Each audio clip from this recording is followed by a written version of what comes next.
Salom hammaga. Hozir internetda rosayam trendga chiqayotgan kipriklarni men Xitoydan zakaz qilib ko'rdim. Hozir sizlar bilan shu kipriklarni ulab ko'ramiz. To'g'risini aytsam, oldin hech qachon kiprik ulab ko'rmaganman o'zim mustaqil. Bu birinchi marta ulab ko'rishim bo'ladi. Shuning uchun boshida tushunishim qiyin bo'ldi. Qaysi biri kley, uni nimaga ishlatish kerak? Videodan ham ko'rsanglar bo'ladi.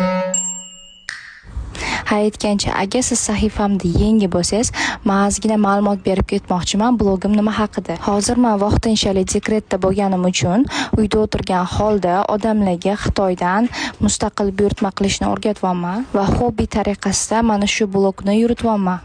Agar sizga ham Xitoydan narsalarni buyurtma qilish qiziq bo'lsa, sahifamga obuna bo'lib qo'ying. Bundan-da qiziqarli kontentlarni chiqaraman. Keyingi reslarimda Xitoydan kosmetikalar zakaz qilib ko'rib, ularning sifatini ham obzor qilib ko'rsatmoqchiman. 2 hours later.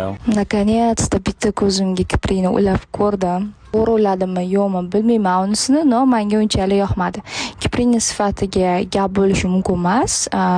Mani ko'zimga unchalik tushmadi deb o'ylayman. Sizlar nima deb o'ylaysizlar?